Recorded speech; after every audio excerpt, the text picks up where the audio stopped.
そうですね。私は参るお墓がございませんから関係ないですが。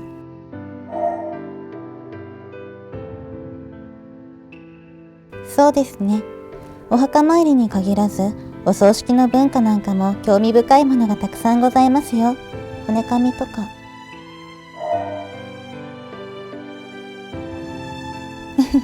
知らなかったですか？では、今日は骨紙についてお話しいたしましょうか。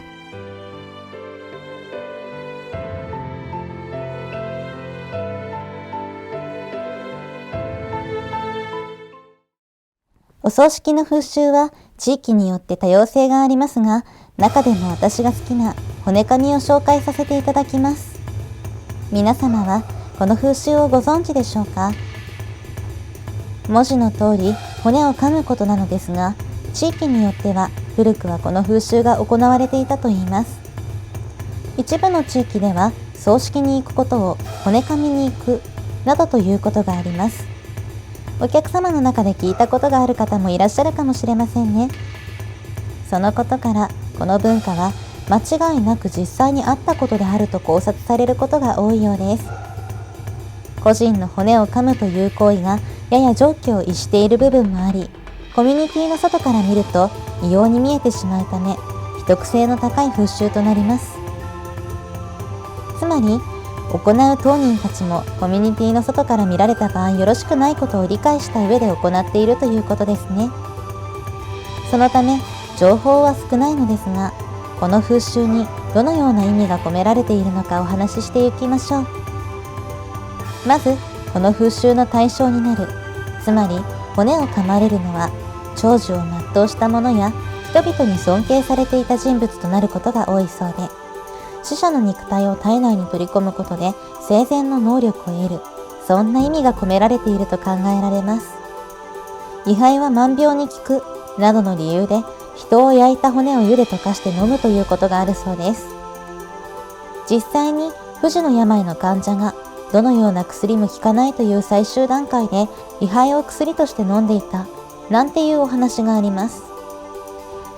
人間を構成する成分は酸素、炭素、水素、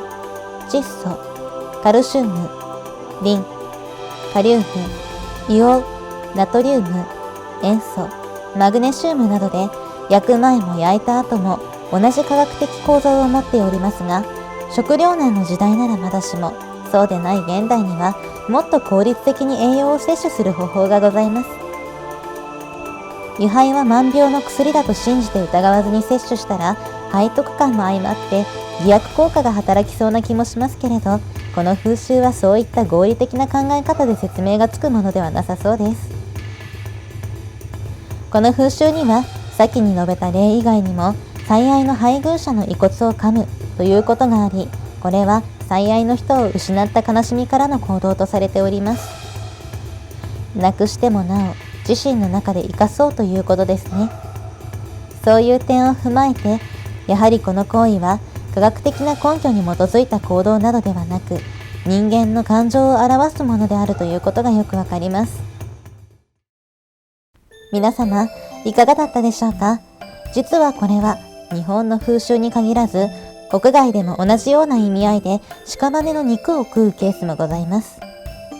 他にも現代では位牌に含まれる炭素をダイヤモンドに加工するサービスなどがあり、骨紙とは形が違えど、個人を思う気持ちは皆同じですよね。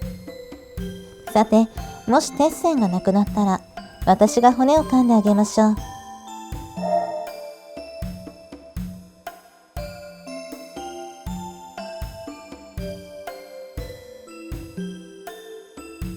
悲願のお話、ご清聴いただき、ありがとうございます。お気に召しましたらまた遊びに来てくださいね。それでは、さようなら。